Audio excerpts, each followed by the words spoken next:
Hi there. In this lecture we see Rashid Nezhmetdinov playing against Romanov in 1950 10th RSFSR Championship Semi-final. E4 from Nezhmetdinov. We have a Sicilian Defense, knight f3, knight c6, d4, c takes d4, knight takes d4, knight f6, knight c3, d6. So it looks like standard Sicilian up until this point, a4. Bishop e3 seems technically better.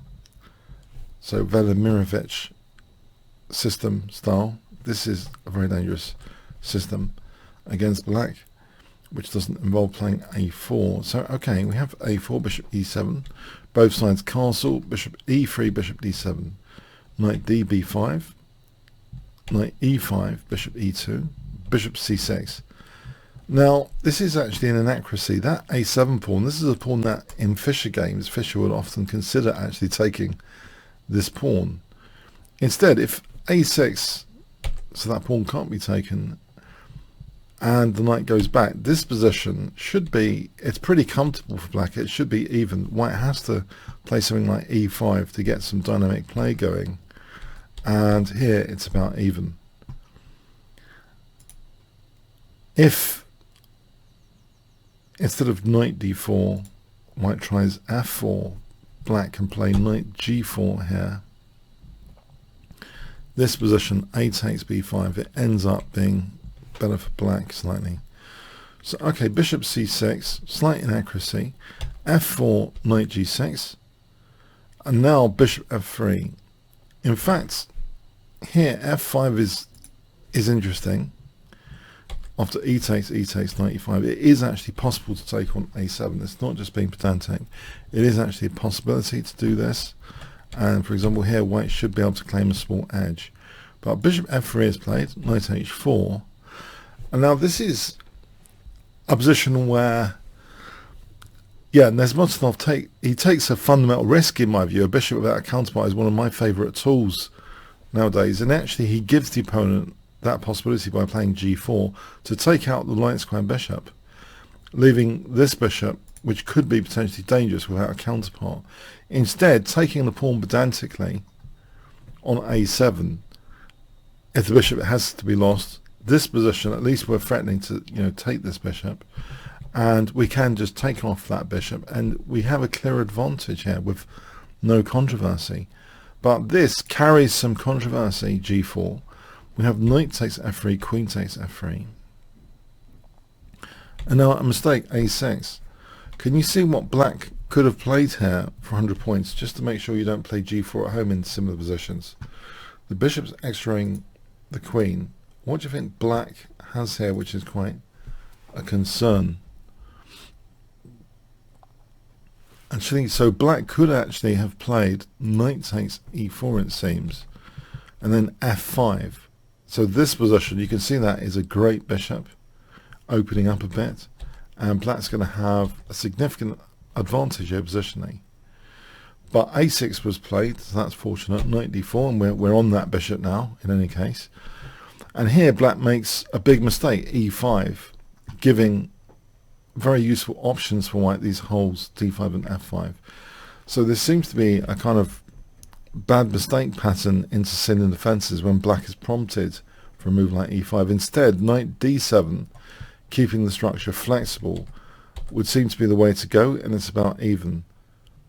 But black has missed that chance to really activate that bishop on c6, so it's just even here.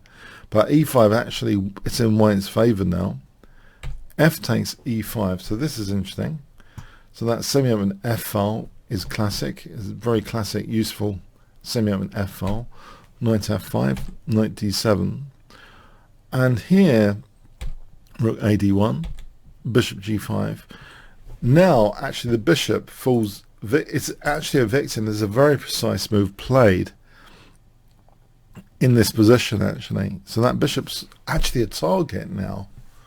Instead of being a hero, it's actually a target. Can you see what Nezhmetdinov plays? Great move here from Nezhmetdinov. Yeah, b4 with the threat of b5 to play b5. So what does black actually do here? We have bishop takes e3 check. If b6, white could actually take on g5 and play b5 to be able to win d7. So it's a tricky position. We have queen takes e3, b5, a5, queen c7, and now it's all attack systems go here after queen c7. It leaves the g5 square alone, but otherwise it is looking like a very tricky position with things like rook d6 being threatened. So perhaps black was trying to cover d6 a little bit. So just for the record here, queen c7 is a big kind of weakness of the last move mistake, leaving g5 for the queen. Instead, king h8 would be a better choice for black. It's still worse for black here. Black is passive. So this variation, white is significantly better, as example. Or if rook c8, rook h3, yeah, white's still got attacking prospects. Or let's say g6, check, and here white is significantly better and has attacking prospects here as well. So, but yeah, certainly the move queen c7 does not help black at all, giving that queen g5 possibility. That's a horrible chain reaction of forcing moves after the queen g5 is given. So queen g5 now is played.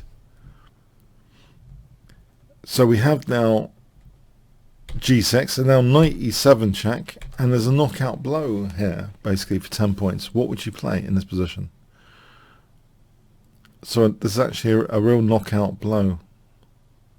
Yeah, we just want to get access. That's semi-open f file, giving killer common squares like f6. Just amplify the f6 square. Rook takes d7, knocking out the defender. So here, queen f6 check. The king does have h6 to play to, but there's a move here which is absolutely crushing. Can you see what it is for 10 points? So that pawn is pinned on g6. All systems a go. Rook f5, big threat. Rook h5, checkmate. Difficult to stop. Black tries check after king f1 resigns. So why does black resign here? Well, if queen e3, rook h5 is checkmate. If bishop takes f5, then knight takes f5 is checkmate. So, black's only really delaying things after the check, potentially with queen f2 check. It's going to be checkmate soon. So yes, it turned into a complete disaster for black when that bishop should have been like a hero.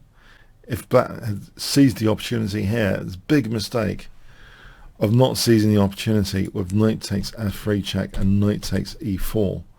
So that bishop was actually a big target. Knight takes e4 would be a different game entirely, where the bishop's actually really useful after that, knocking out white's central control a bit.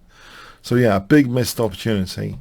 And it does seem as though later, the semi-open f file, this queen c7 was just asking for trouble as well, asking for queen g5. So there are better defensive moves available here, one must absolutely assume, than playing queen c7. Okay. But it is a tricky position. It is actually a very tricky position in any case. Okay, I hope you enjoyed this game. Thanks so much. All comments, questions, likes and subscribes, really appreciated. Thanks so much.